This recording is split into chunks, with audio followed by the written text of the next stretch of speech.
graça te achou? Amém. Se não fosse a graça, sublime graça, nenhum de nós estaríamos aqui nessa noite cantando esse hino, né? Porque é a graça. Vocês querem se assentar um minuto?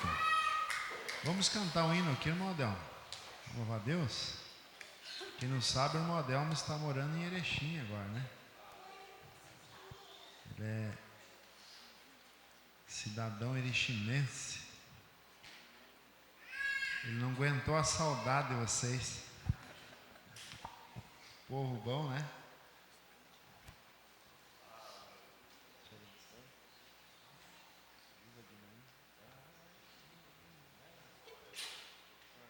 Temos o nosso repertório meio... Pode ser? Tem um microfone para nós a mais ainda?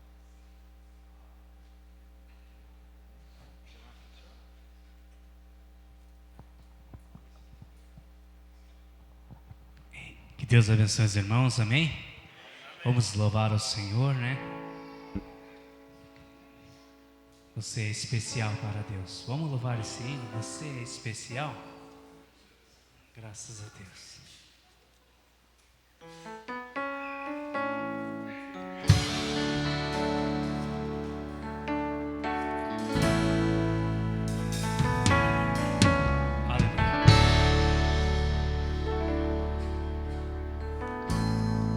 O que se pede perdoar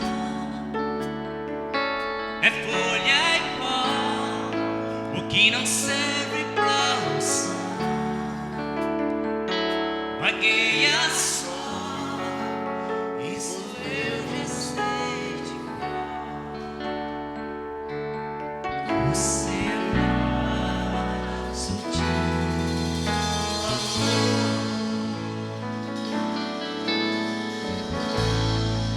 quem já nasceu tem que entender que já venceu, teve o direito de crescer.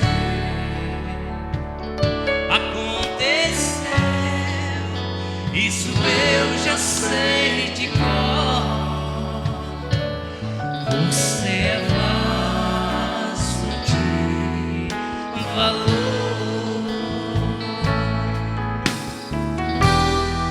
Você precisa acreditar que quem é filho é herdeiro, e quem nasceu pra governar Deus usa até no cativeiro. Esse tempo vai passar, não desista de orar, Ele é fiel e verdadeiro.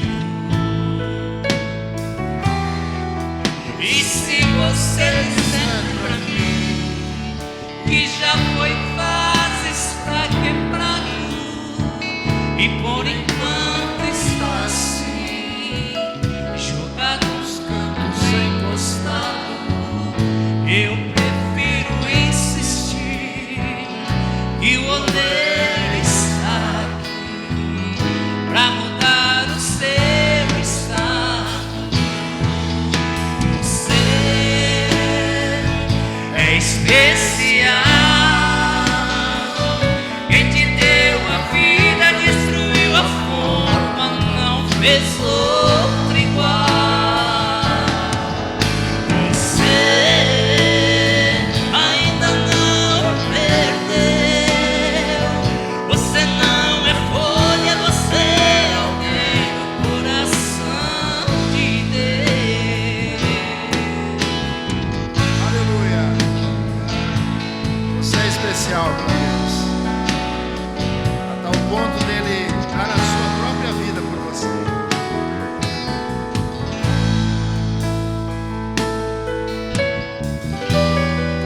Você precisa acreditar que quem é filho é herdeiro, e quem nasceu pra governar. Deus usa até no cativeiro. Esse tempo vai passar, não desista de orar. Ele é fiel e verdadeiro. E se você disser pra mim que já foi fácil, está quebrado, e por enquanto está assim, jogado ao santo encostado, eu prefiro insistir que o oleiro está aqui pra mudar o seu estado. Você é especial. Quem te deu a vida, destruiu a forma, não fez outra igual. Você ainda não perdeu. Você não é folha, você é alguém no coração de Deus. Você é especial. Ele te deu a vida, destruiu a forma, não fez outra igual. Você ainda não perdeu. Você não é folha, você é alguém no coração de Deus. No coração de Deus. Amém. Graças a Deus. Aleluia.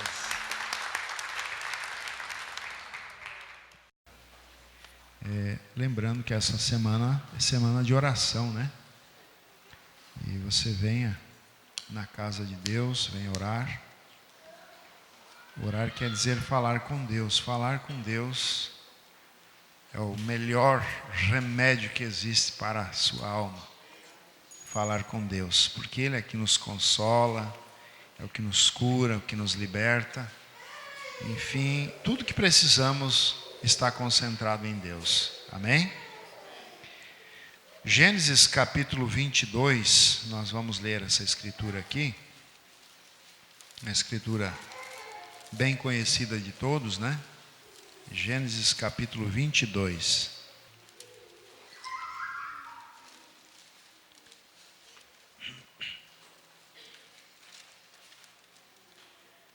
E aconteceu depois dessas coisas que tentou Deus a Abraão e disse-lhe: Abraão. E ele disse: Eis-me aqui. E disse: Toma agora o teu filho, o teu único filho Isaque, a quem amas, e vai à terra de Moriá e oferece-o ali em holocausto sobre uma das montanhas que eu te direi. E então se levantou Abraão pela manhã de madrugada e albardou o seu jumento e tomou consigo 2 dos seus moços e Isaque seu filho e fendeu a lenha para o holocausto e levantou-se e foi ao lugar que Deus lhe dissera. Ao terceiro dia levantou Abraão os olhos e viu o lugar de longe. E disse Abraão aos seus moços: ficai aqui vós, aqui com o jumento, e eu e o moço iremos até ali, e havendo adorado, tornaremos para vós.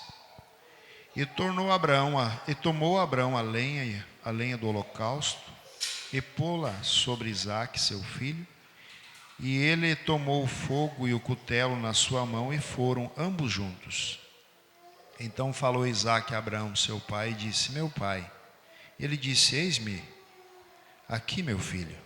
E ele disse: eis aqui o fogo, a lenha, mas aonde que está o cordeiro para o holocausto?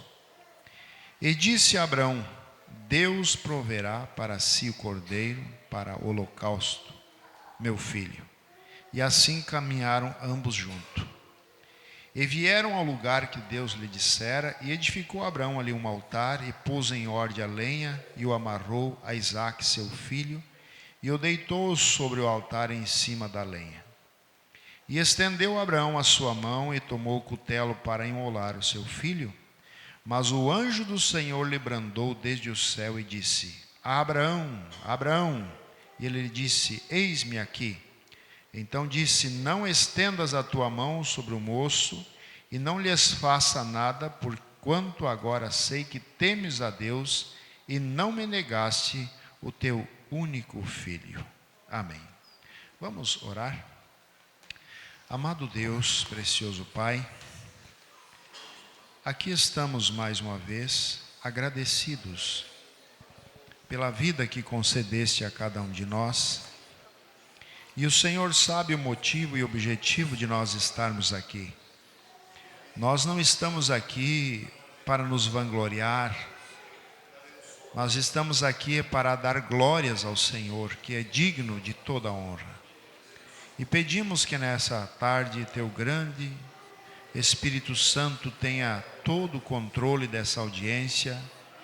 Todo o espírito aqui possa estar, ó Deus, submisso ao teu grande Espírito Santo, e que assim, Pai, cada pessoa que adentrou por essas portas, elas possam sair daqui, ó Deus, melhor do que entraram, possam sair daqui abençoadas, curadas, salvas, enfim, o Senhor sabe o que distribuir a cada um segundo as suas necessidades.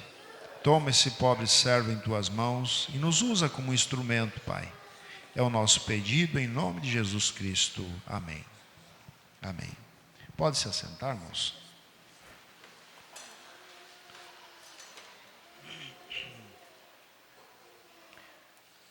Ontem à noite nós meditamos aqui. Quem que lembra o título da mensagem do profeta? Vamos ver. Deus cuida. E você?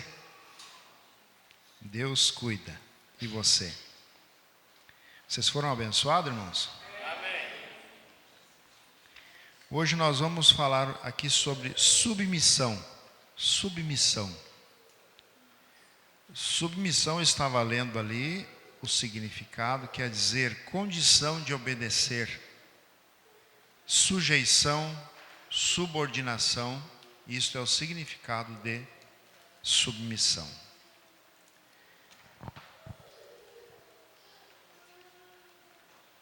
Eu estava lendo algo aqui, e antes de nós entrarmos diretamente nesse assunto, eu quero compartilhar com vocês isso aqui, ó, algo muito importante. Qual é o significado de totalmente amável? São alguns parágrafos e eu quero compartilhar, isso vai te ajudar.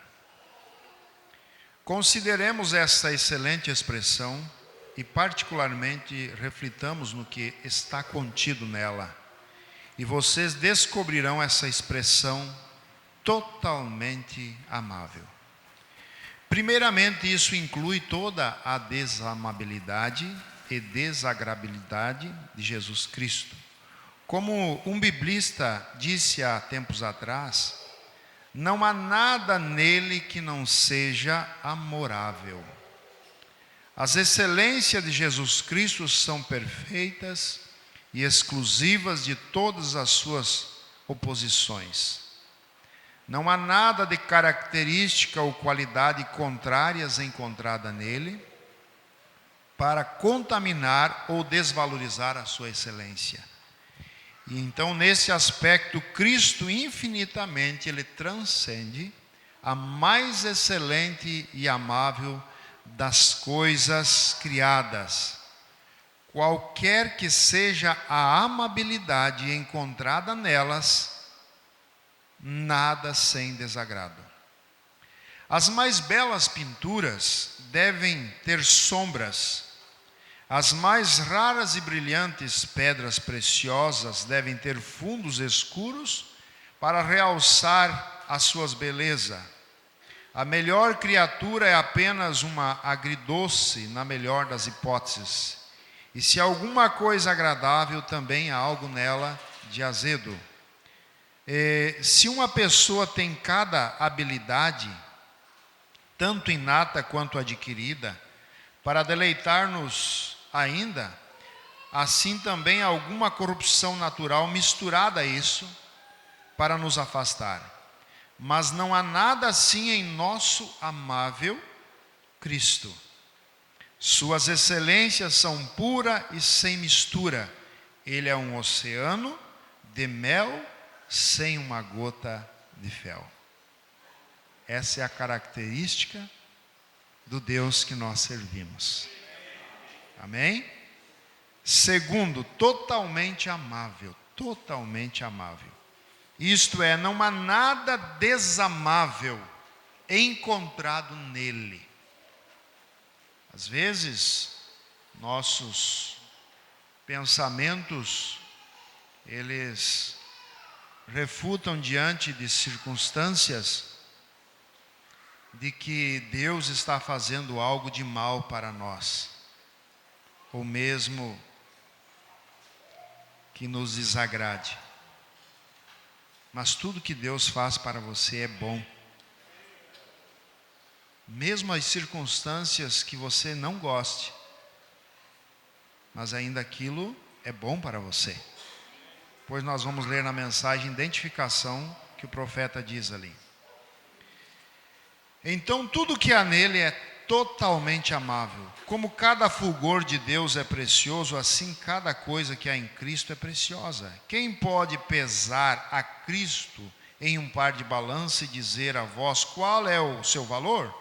Seu preço é melhor que os rubis, e tudo que tu possas desejar não se compara a Cristo. Provérbios 8:11. Em terceiro lugar, totalmente amável, isto é, ele abrange todas as coisas que são amáveis.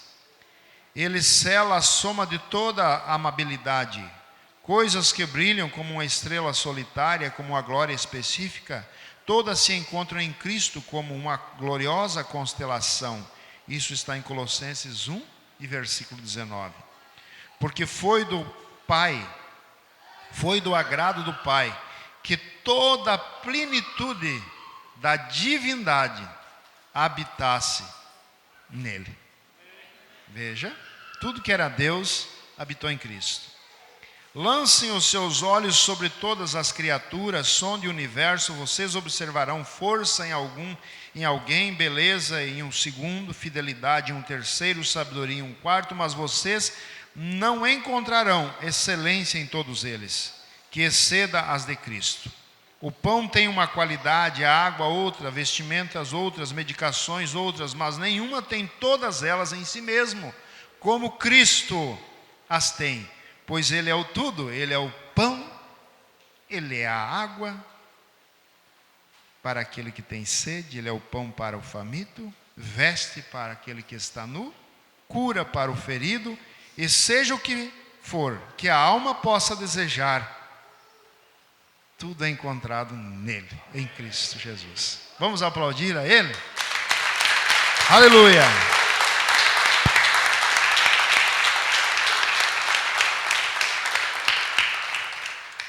Não há como nós não amar um Deus assim, né? Por isso que o profeta diz aquela expressão: ainda que Deus me lançasse lá no inferno, que eu estivesse lá no inferno, de lá eu queria erguer meus olhos e dizer: Senhor, eu te amo.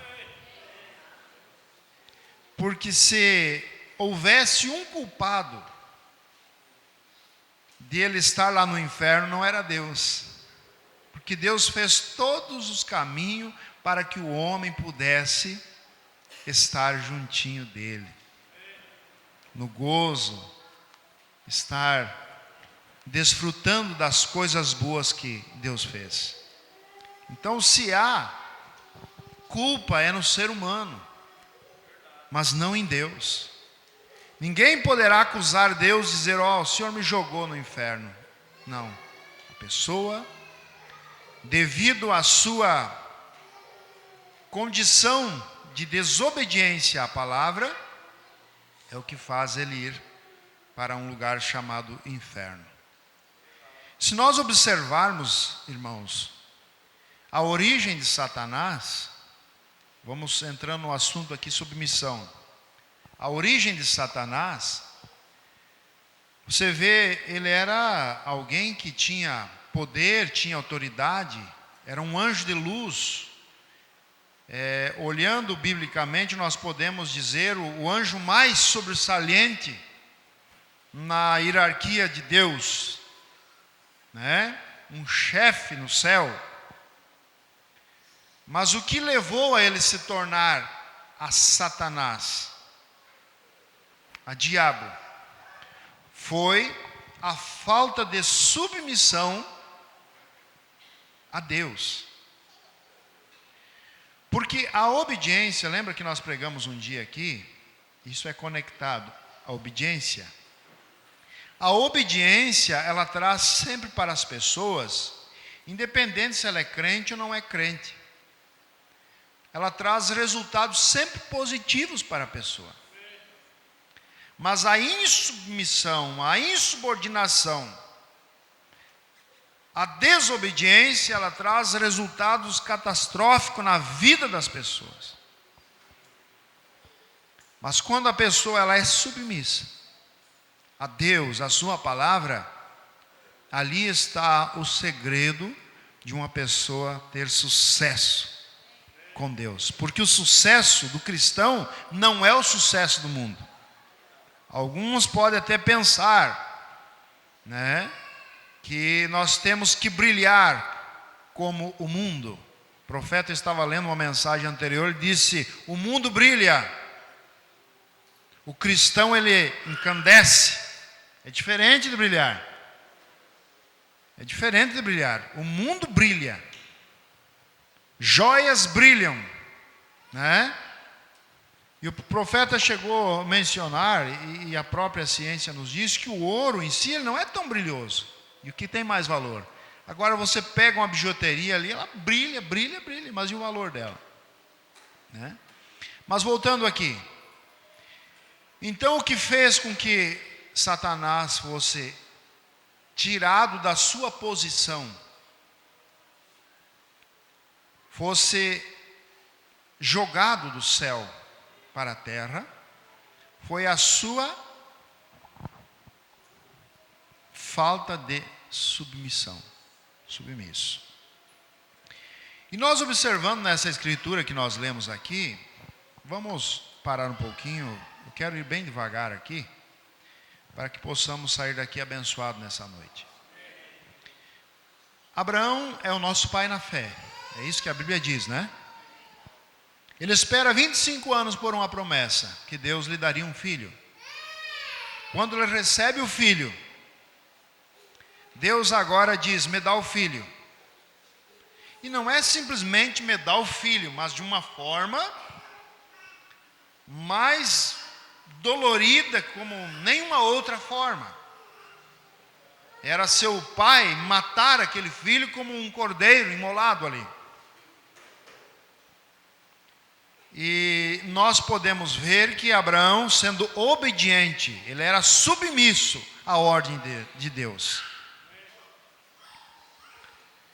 E o profeta diz que, menciona em suas mensagens, que Abraão nem contou para Sara. Abraão nem contou para Sara. Sara representa a igreja, porque às vezes a igreja não tem aquele entendimento e ela acaba muitas vezes, digamos, entrando num apavoramento, algo assim. E se ele fosse contar para Sara, ela ia fazer um maior escândalo. Ela ia tentar de tudo para não deixar Abraão obedecer, porque se você observar lá atrás, ela já tinha duvidado lá no início, de que ela ia ter um filho. Vocês estão compreendendo, irmãos? E agora o profeta diz que então Abraão não conta para Sara, e ele toma essa iniciativa. Era dolorido. Você pensa um pai ir sacrificar, imolar seu filho a pedido de Deus. Deus tentou Abraão, a Bíblia diz, tentou Abraão. Mas o que eu me admira, a questão ainda não é só o Abraão. Não é só Abraão, ele tinha tido experiências com Deus. Ele cria em Deus de todo o seu coração. Deus já tinha provado do impossível se tornar possível para ele. Mas o que eu me admiro é aquele jovem, que ele não era um menininho inocentezinho, ele já era um adolescente, o profeta diz. Lá com seus 12, 15 anos, ele já tinha um sentido aguçado em entender as coisas. E você pode ver a própria narração da Bíblia, quando ele se fraga da situação. Quando ele se fraga da situação. Aonde ele pergunta para seu pai: pai, eu estou vendo aqui o fogo, estou vendo a lenha, em outras palavras, estou vendo todos os acessórios aqui para um sacrifício, mas e o cordeiro, aonde que está esse cordeiro? Ele já estava desconfiado que o cordeiro, ele estava já convicto que o cordeiro era ele. Ele poderia ter corrido, poderia achar que seu pai estava louco, né? Mas não, ele continuou naquela caminhada, subordinado à ordem do seu pai. E Abraão disse: cordeiro para si, meu filho, Deus proverá. Só Deus sabe. A questão é crer. Aí é o teste, é onde muitos não passam no teste. Tem momentos na sua vida que Deus pede algo para você e você questiona Deus: mas por que isso? Por que aquele outro? E perguntas e mais perguntas, e é ali a hora do teste que nós temos que passar. E encontramos essa linda passagem que Abraão fez tudo certinho. Você vê que o menino, ele não revidou, ele deitou ali no altar, deixou ser amarrado, e ele sabia que ele ia ser morto. Ele estava entregando seu espírito ali para ser morto, porque ele era subordinado ao seu pai. Porque ele era filho de Abraão, ele não era filho de qualquer um. Deus disse para ele: toma o teu único filho. Eu, olhando pelos parâmetros da Bíblia, eu vejo que se fosse o Ismael ia dar problema, não é? Ele ia revidar, ele não ia querer, ia dar problema o Ismael. Porque olhando no sentido natural, Abraão tinha 2 filhos, era o Ismael e o Isaque. Mas você vê que na linguagem de Deus, Deus via. Quero que você preste atenção nisso, irmãos. Preste atenção nisso. Senão dá sono em você aí. Você sabe que você deve dormir um pouquinho de tarde, descansar seu corpo, preparar ele para vir para a igreja, né? Você deve tirar um tempinho, uns 20 minutos, dormir em casa, vir para a igreja descansadinho, porque você é o templo de Deus. Leia Romanos 12. Você não pode vir para a igreja totalmente carregado, esgotado. Nós lemos ontem aqui, né? Oferecer o que nós vamos oferecer para Deus? O cego, o manchado? Não, nós temos que estar aqui atentos. É a Bíblia, é a mensagem do profeta. Nós somos o sacrifício vivo apresentado a Deus. Não é ritualista, é você mesmo que tem que se apresentar. Mas se você fica cochilando, você fica desligado, não é culto, seu culto está estragado. Esse e quem sabe o próximo ainda. Então eu digo para você, presta atenção e Deus, a maneira de Deus te ajudar é através da palavra. É os conselhos de Deus para nós. E onde nós estávamos mesmo? Ismael e... Se fosse Ismael, ele ia revidar. Porque na visão de Deus, Deus não via Ismael como filho de Abraão. Você vê que Deus, olhando para todos os seres humanos, poderia dizer, todos são meus filhos, como a Eva, a igreja, lá no Gênesis capítulo 2, 3, ali você vai lendo, eu recebi do Senhor um varão que era Caim, mas observamos que Deus não considerou Caim como seu filho, porque ele sabia que era filho da serpente. Veja, a visão do homem e a visão de Deus é totalmente oposta uma à outra. E nós observamos ali, Deus dizendo para Abraão, eu quero o teu único filho, mas tinha um mais velho, quem nasceu primeiro foi Ismael, mas na visão de Deus tinha um só. Em meio a tanta gente, Deus reconhece os seus filhos, as suas filhas. Você se coloca hoje como um candidato a filho, a filha do Senhor? Mas qual a razão disso? É porque nós somos filhos de Abraão, da linhagem de Abraão, porque nós cremos no mesmo Deus, o mesmo calibre de fé. Você vê que é Jesus falando para aqueles fariseus ali, ele disse, se Abraão creu, e vocês dizem que são filhos de Abraão e não crê. Então isso prova que não são filhos, porque os filhos de Abraão, eles crêem na mensagem. Isso é a identificação de um filho. E o filho, ele está sujeito, ele está subordinado às ordens do seu pai. Por isso que nós observamos aqui, irmãos, trazendo no lado literal nosso, digamos, no natural aqui, aonde Paulo ele fala aos Efésios 6. Por isso que isso aqui são conselhos de Deus. Vocês jovenzinhos que amam e estão a caminho aí, nessa caminhada iniciante, a prova de que você ama a Deus é a submissão ao seu pai e à sua mãe. Você tem que ser submisso. O que é submisso? Nós observamos sujeito, obedecer, respeitar as ordens do pai e da mãe. Efésios 6, vós filhos sedes obediente a vossos pais no Senhor. Você vê que aqui há uma proposta. Vós filhos sedes obediente a vossos pais no Senhor, porque isto é justo. Agora, se o seu pai quer obrigar você a ser um incrédulo, a desobedecer a palavra, também você não tem compromisso de obedecer seu pai. Nesse quesito. Porque a Bíblia está especificando bem aqui, sedes obediente a vossos pais, aonde? No Senhor. Se aquele filho quer se batizar, quer servir a Deus, quer viver uma vida cristã, e aquele pai, não, você tem que obedecer a Deus, a palavra, subordinado à palavra, porque o pai dos pais está no céu, amém? E é a ele que nós devemos toda a honra, toda a glória, toda a subordinação. Honra teu pai e tua mãe, que é o primeiro mandamento com promessa, para que te vá bem e vivas muito tempo sobre a terra. É uma das promessas que Deus tem para vocês, jovenzinhos.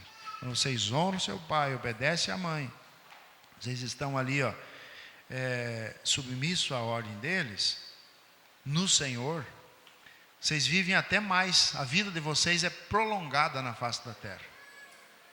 Amém? Então veja, Isaac, o profeta diz que ele é um tipo de Cristo.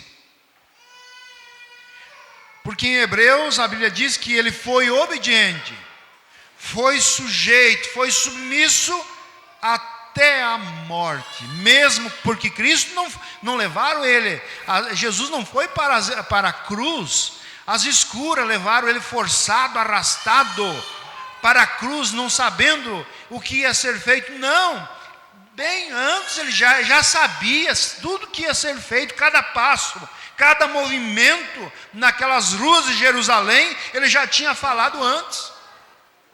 Ele sabia o que estava fazendo, como Isaac também estava consciente da situação que ele morreria.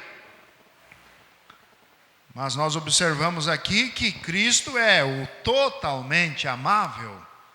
Ele é o próprio Deus, tomando forma de filho e vindo aqui, e sendo obediente até a morte de cruz, que é uma morte vergonhosa. Porque quem morria na cruz não era qualquer tipo de crime, era bandido. Você vê que ali estava na cruz ali, 2 ladrões ao seu lado, condenados à pena de morte, eram 2 ladrões, né? Então Jesus foi ali como condenado como um ladrão, como um bandido, sendo que ele não era. Quem que era isso? Era eu, era você. Nós estávamos nesse nível de pecado ali. Mas ele tomou o nosso lugar, porque se ele não obedece a seu Pai, ao Espírito Santo, nenhum de nós cantaríamos o hino da redenção. Amém? E você observa que todo rebelde, ele sofre o peso da lei, né? Mas quando a pessoa, ele é submisso a Deus, ele sempre vai bem em todos os aspectos. Eu estava observando aqui, o diabo sempre ele está tentando fazer que as pessoas tornem-se submissas a ele. Submissa a ele, não a Deus. Você pode ver a própria investida de Satanás. Veja que ele é audacioso. Ele investiu em Jesus. Ali em Mateus capítulo 4, ele queria que Jesus fosse subordinado a ele. Né? Faz isso. Se tu faz isso, faz isso. E Jesus foi resistindo. Pelo quê? Pela palavra. E chega no final, ele oferece todos os reinos desse mundo para que Jesus tornasse submisso a ele. Então, e não é diferente, ele é o velho diabo. Ele está tentando que as pessoas elas estejam sujeitas a ele, ser escravos dele, servos do pecado. E Deus, trazendo a libertação, conhecereis a verdade, nós citamos ontem à noite, conhecereis a verdade, e a verdade vos libertará. Porque nós estarmos submissos a Deus é uma coisa gloriosa. Por isso que o crente, irmão, ele nunca pode servir a Deus como se fosse um peso, como se fosse um jugo. Mas ele deve servir a Deus com alegria em seu coração, ter prazer, porque mesmo o salmista diz que ele preferia ser um capacho na casa de Deus do que habitar nas tendas dos ímpios. Então, quando nós viemos à casa de Deus, quando nós estamos subordinados, essa submissão à palavra de Deus, nós colhemos os resultados. Deixa eu dizer para você, quando você entra reverentemente, você está submisso sobre a ordem dessa igreja. Que a ordem dessa igreja não fui eu que criei, não foi o pastor Oswaldo, não foi nenhum outro homem. Nós temos a ordem da igreja estipulada pelo mensageiro, o profeta dessa era. E ele diz ali bem especificamente que aqui dentro é um lugar de reverência. Aqui não é lugar de você estar cochichando, não é lugar para dormir se dorme em casa, não é lugar de trocar bilhetinhos. O profeta fala isso na ordem da igreja, né? E é para nós respeitar as autoridades que existem dentro desse tabernáculo, que foram eleitas pela própria igreja, que são os diáconos, pastores, administradores. Vocês compreendem, irmãos? E quando nós realmente estamos submissos a essas autoridades, porque a Bíblia diz que toda autoridade ela é constituída por Deus.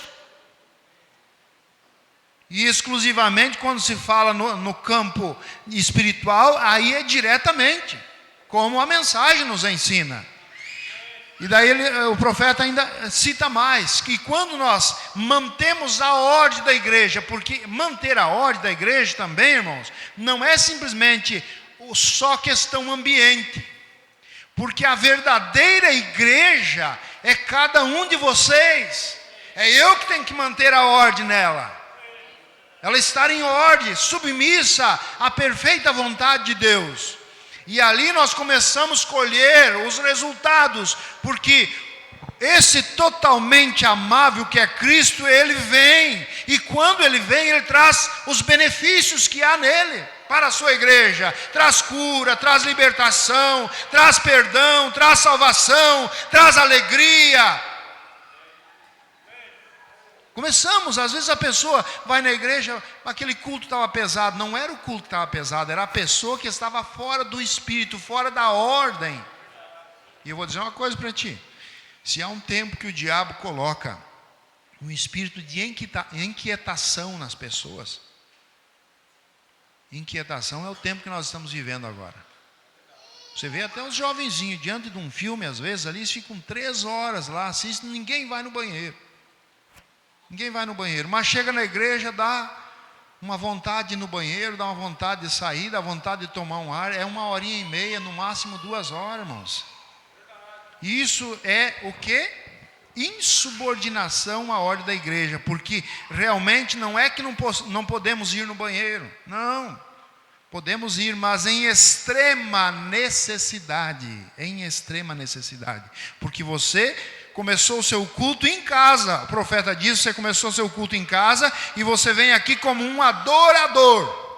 Será que lá em Isaías 6, aqueles serafim, eles tinham tempo de ir no banheiro? Será que eles pediam licença para Deus, para outras coisas? Não, eles estavam ali, na adoração. E isso a igreja, quando ela está submissa à ordem, uma igreja ordeira, sai tirando as inquietações, aqueles espíritos que estão movimentando. Porque eu vou dizer uma coisa: quando vêm as pessoas lá de fora, elas vêm carregadas de tudo que é coisa. E é justamente aqui que nós aprendemos, através da mensagem do profeta, nos equilibrar. Você vê o sistema ali no mundo como é que é? É gente mascando chiclete, né? É gente conversando, é marcando janta, marcando almoço. Gente, isso aí é uma das coisas pior. Eu vou dizer uma coisa para vocês: eu vejo, olhando pela Bíblia e pela mensagem do profeta, que é pior do que uma boate.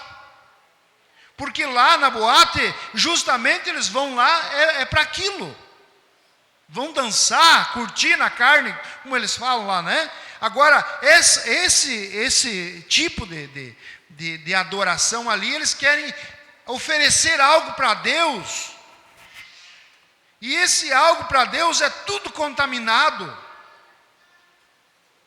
Esse algo para Deus se torna nojento, sujo. É isso, irmãos, que nós temos que ter a consciência. Porque eu sempre digo, às vezes as pessoas estão muito preocupadas com mistérios. E mais mistérios, mas nós muitas vezes não fizemos o tema de casa, o básico, para receber, porque nós temos que ter uma base.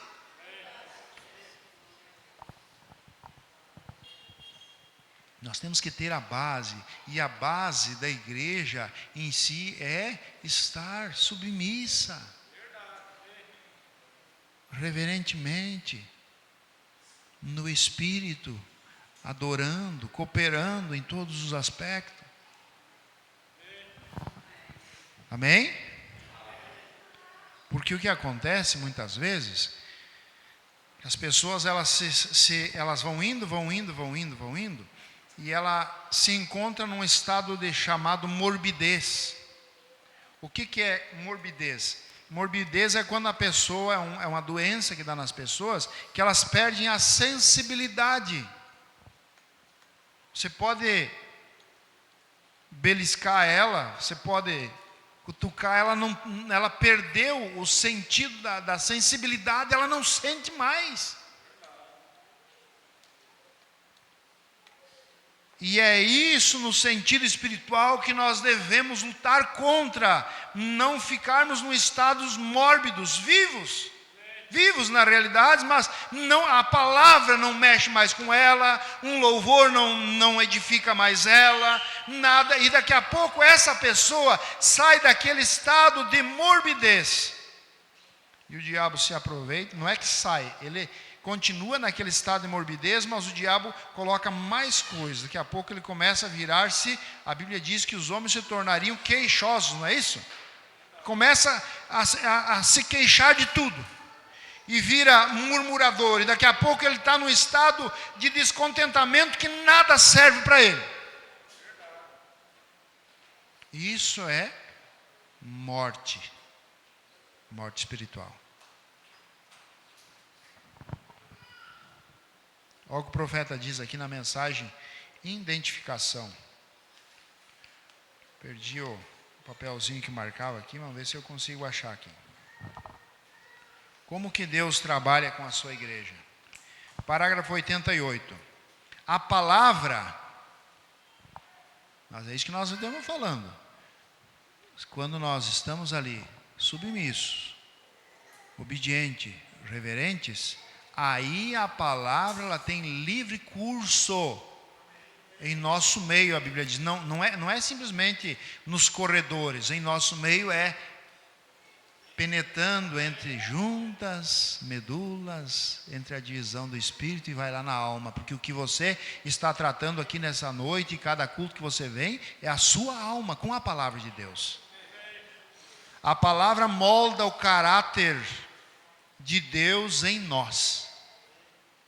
E qualquer coisa que se tenta misturar a esse caráter, quebra o molde. Você não pode misturar credo com a palavra. Você não pode misturar o mundo com a palavra. Jesus disse: não podeis servir a Deus e a Mamon. Mamon significa o mundo. Você não pode ser um e o outro ao mesmo tempo. Se você ama o mundo, as coisas que há no mundo, o amor de Deus nem mesmo está em você. É verdade isso? A congregação diz amém. Então vê você, não se pode misturar. Viu que a mensagem vem puxando. Irmãos, eu vou dizer, às vezes o pregador montou isso, a gente não tensiona. Deus vem puxando a necessidade da igreja. Olha aqui, ó. E seu caráter não se misturará com o mundo. Se você está sendo moldado à imagem de Deus, deixando que a mente que havia em Cristo esteja em você. Essa é a torre de controle. Por isso que Cristo pensando através de você. Agora vamos olhar no espelho de Deus, sua palavra, e identificar nosso caráter presente através de alguns personagens da Bíblia, e nós encerraremos daqui a poucos minutos. Nós identificar agora, esse é o espelho no qual você quer fazer como aquele menininho fez, olhar, vamos olhar nisto, e ver se podemos nos ver refletidos por algum personagem da Bíblia. Ver o que estamos fazendo sobre certa circunstância e ver o que estamos fazendo agora. Exatamente qual é o seu presente caráter como cristão. Agora você pode julgar isso Isso não fará ninguém julgá-lo. Você julga a si mesmo. Por isso que em Coríntios 11 diz: examine-se o homem a si mesmo. Mas vamos apenas refletir e ver como se reflete a partir de alguns personagens da Bíblia, enquanto mencionamos, e ver qual é o seu caráter nesse tempo presente. Veja, a palavra, ela cria caráter. Nós sabemos disso. Agora olhamos em seu espelho e nos identificamos através da Bíblia. Se você estivesse nos dias de Noé, em seu presente caráter, me compreende? Se você estivesse vivendo os dias de Noé, em seu caráter presente, de que lado você teria ficado? Com aqueles 8? Ou com o resto da multidão? Noé foi subordinado totalmente à palavra de Deus. Submisso. Porque Deus deu aquele grande projeto para Noé. Eu pregava ali esses dias ali no Uruguai, eu fui visitar o pastor ali, me veio, e nós meditamos alguma coisa. Noé, ele recebeu aquele grande projeto, o arquiteto, o engenheiro foi Deus. E todo aquele projeto, se Noé fosse apresentar a um engenheiro do dia, um arquiteto do dia, iam chamar ele de louco. Porque construir um barco com toda aquela dimensão, todo aquele tamanho, com a pior madeira que existia, que era gofer, é isso, né? Madeira mais fraca, mais porosa que tinha, a que mais absorvia água. Ele fosse, Deus me deu um projeto aqui, e eu queria que você avaliasse aqui. O engenheiro disse: não faça isso aí. Você tem que fazer com a madeira de qualidade, das nossas aí, Esse gofer aí não serve para barco. Uma madeira esponjosa, cheia de furos, cheia de falhas nela. Depois o profeta vem tipificando, mostrando para nós o que aquilo significava. Leia a mensagem, a arca. Você é uma arca que abriga Deus dentro de você. Mas Noé não foi tirar satisfação, conselho de ímpios, não. Ele seguiu, ele foi submisso à ordem de Deus. E o profeta mostra ali que aquele gofer representava nós, cheio de falhas, cheio de defeitos. E quando as pessoas julgam, olham, elas veem essas falhas. Mas Deus deu uma segunda ordem e disse: é o seguinte, tem uma outra árvore ali, você tira a resina dela e você betuma essa arca bem betumada, por dentro e por fora. E o profeta diz que essa árvore ali era Cristo, que foi espremido na cruz do Calvário.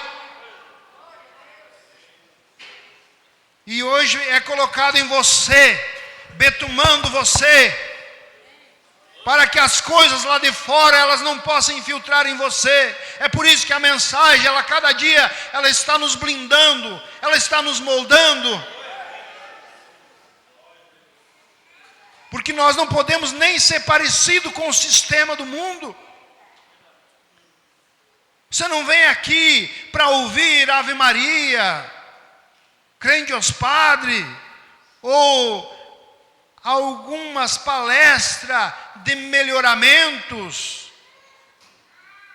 palestra de administração. Não, você vem aqui ouvir a palavra de Deus que molda o caráter do crente. Aleluia!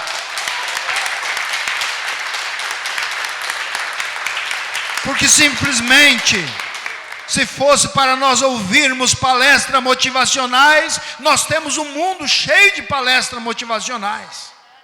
Coisas que você ouve na internet que emociona. Mas as pessoas continuam do mesmo jeito. Mas quando nós viemos aqui e nós damos livre curso, nós estamos subordinados, reverentes à palavra de Deus, ela vem moldando em nós.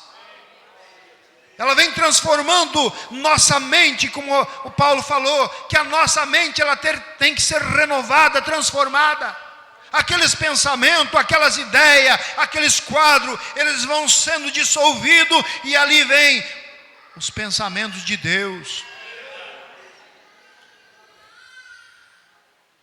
Irmãos, quantas vezes, vamos dizer assim,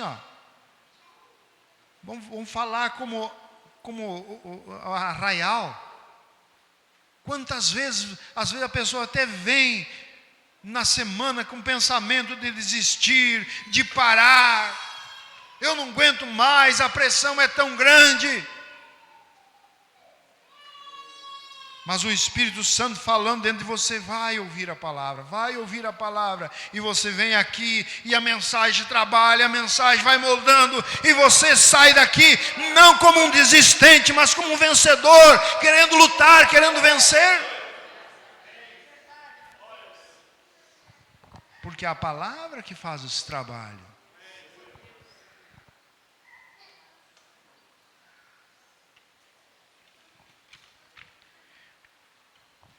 Você sabe que o grande problema, já estou quase encerrando aqui. O grande problema dos insucessos é quando nós saímos do lugar em que Deus nos colocou. Você vê, que Deus colocou cada coisa no seu devido lugar, não é isso? Colocou o sol. Você vê o sol nascendo aqui, amanhã ele nascendo lá? Não. O sol nasce ali, né? E faz todo o seu curso, porque Deus deu uma lei para ele só, o seguinte, esse aqui é o teu curso, é o teu caminho, não sai daí. E o sol é submisso. Você vê a lua, as próprias fases da lua. Você vê o mar, com toda aquela sua dimensão, aquela sua grandeza, mas Deus colocou ordem nele. Tu seja reverente, seja obediente à lua. Não é assim? Porque quem controla o mar é a lua. Você seja obediente à lua. E a lua que controla, e aquele mar, aquelas ondas vêm vultuosas, parece que vai passar o morro, mas ela vem reverentemente, quebra ali na praia, nos pés da gente. Não é assim? Porque eles são subordinados à ordem, à lei de Deus. Eles são submissos. Toda a natureza, o caos acontece na raça humana. Porque é a insubmissão que trouxe o caos. E agora quando nós trazemos aqui, vamos voltar lá no Efésios?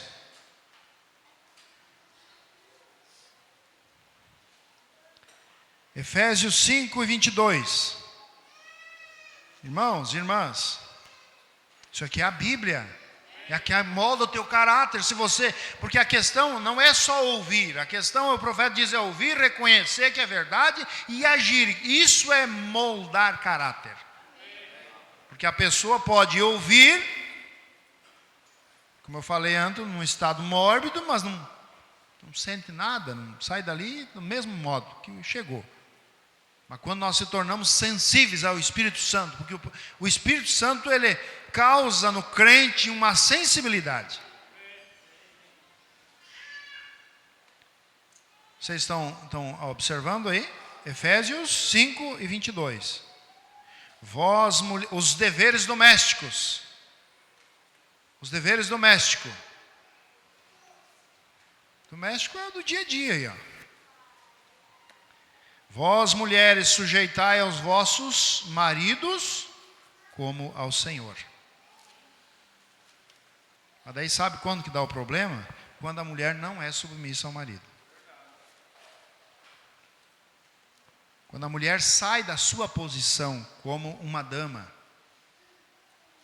Porque é o tempo, por que a era de Laodiceia está como está aí, Direito dos povos, domínio feminino, Nunca houve tanta depravação no mundo, desde que iniciou, como o tempo que nós estamos vivendo, devido a essa saída da sua posição. Isso é, Deus te coloca aqui, não, eu não quero ficar aqui, eu quero ficar para cá. E aí dá problema. Olha o caos que tornaria a natureza aí se ela saísse fora do seu lugar. Porque o marido é a cabeça da mulher. Olha só. Como também Cristo é a cabeça da igreja, sendo Ele o próprio o Salvador do corpo. Porque quem pensa é a cabeça.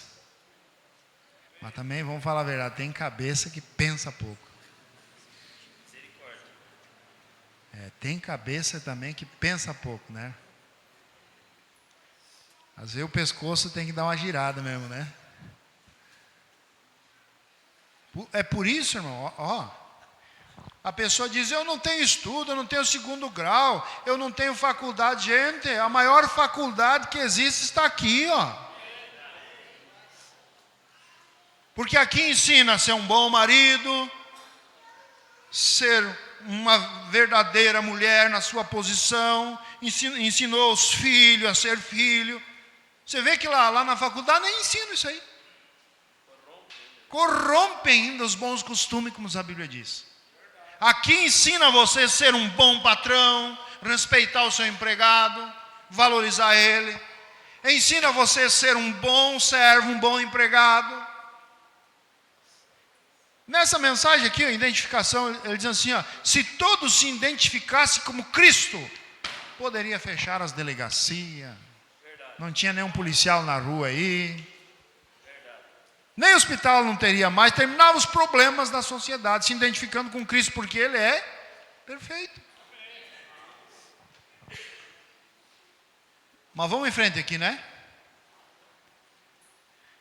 Porque o marido é o cabeça da mulher, e como também Cristo é a cabeça da igreja. Agora pensa bem assim, irmão. É um velho ditado que diz, se a cabeça pensa pouco, o corpo padece, né? Todo mundo sofre. Daí, aquele cabeça, ele não está subordinado à mensagem, ele não está subordinado aos conselhos de Deus.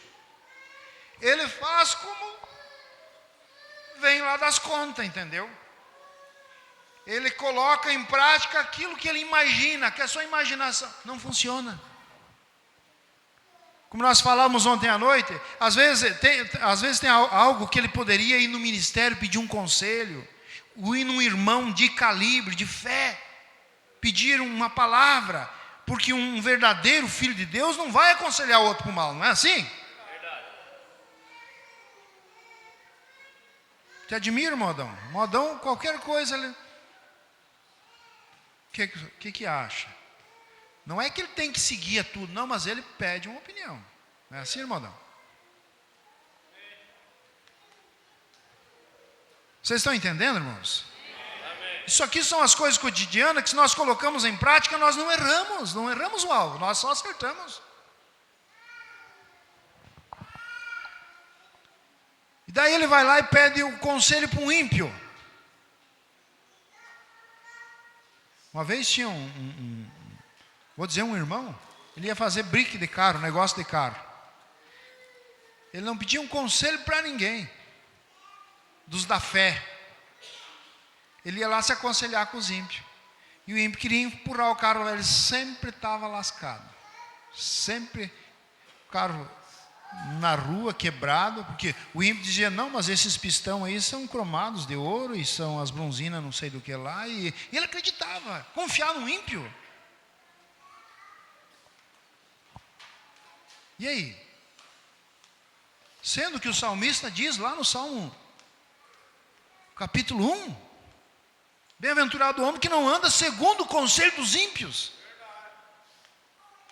Então é insubmissão à palavra. A palavra diz que não é para ir se aconselhar com os ímpios, pois ele vai lá e se aconselha com os ímpios. É insubmissão.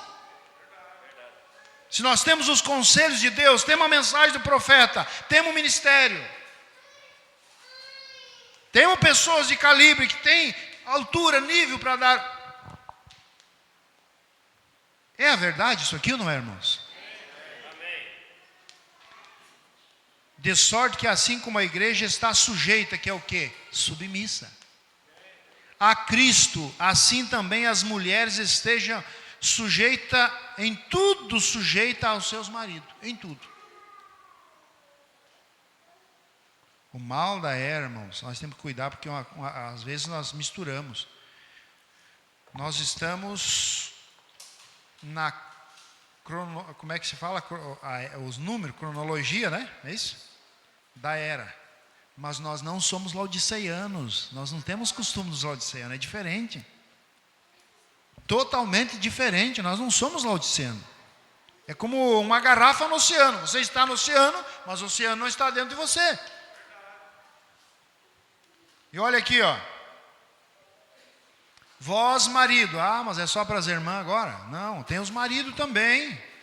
Vós, marido, amai vossas mulheres, como também Cristo amou a igreja e a si mesmo se entregou por ela. Você viu?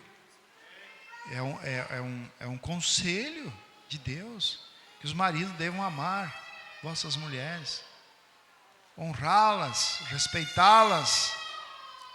Que nós falamos um dia aqui, marido, a pessoa acha que marido é só trazer um rancho para casa. Não é só isso. É uma série de coisas que compõem um bom marido. Porque marido tem desmonte, né, irmãs? Mas o bom marido que é a diferença, né? Vamos indo aqui. Para santificar, purificando-a com a lavagem da água pela palavra, para apresentar a si mesmo a igreja gloriosa, sem mácula, nem ruga, nem coisa semelhante, mas santa e irrepreensível. Assim devem os maridos amar as suas próprias mulheres, como aos seus próprios corpos. Quem ama a sua mulher, ama-se a si mesmo, porque nunca ninguém aborreceu a sua própria carne, mas antes alimenta, sustenta, cuida, como também o Senhor a igreja, porque somos membros do seu corpo. Por isso deixará o homem seu pai e sua mãe, e se unirá à sua mulher, e serão dois numa só carne. Grande este é o mistério, veja que é um mistério, né? Digo, porém, a respeito de Cristo e da igreja, assim também cada um em particular ame a sua própria mulher como a si mesmo, e a mulher reverencie seu marido. Dá para entender? É tão nítido, né? Tão explícito que não tem a pessoa dizendo assim, eu não entendi. Qualquer indouto, qualquer pessoa sem cultura entenderia, porque o linguajar da Bíblia, ele é o mais simples. Uma questão é nós se submeter à Bíblia. Não, falou lá, a Bíblia falou, mas eu tenho o meu jeito. Tu tem o teu jeito? Então vai do teu jeito, para ver o que dá lá na frente. Mas seja submissa à palavra. Maridos, ame sua esposa, reverencie, cuide dela. Mulheres, seja submissa aos seus maridos, respeite, porque a submissão, se você olhar ali, também é uma série de coisas, uma série de derivados que contém na questão de submissão. Vem o respeito, vem a reverência, é um monte de coisas. Mas se a pessoa não coloca em prática, daí o caráter de Cristo não é moldado na pessoa, porque o caráter de Cristo é moldado através da palavra. É o que o profeta diz aqui, né? Vamos colocar de pé? Maravilhoso Deus, nosso precioso Pai. Sabemos que todas as coisas, elas foram feitas, foram criadas pelo Senhor. E o Senhor não perdeu o domínio de nenhuma delas, mas tudo está sob o seu controle, sobre seu domínio, Pai.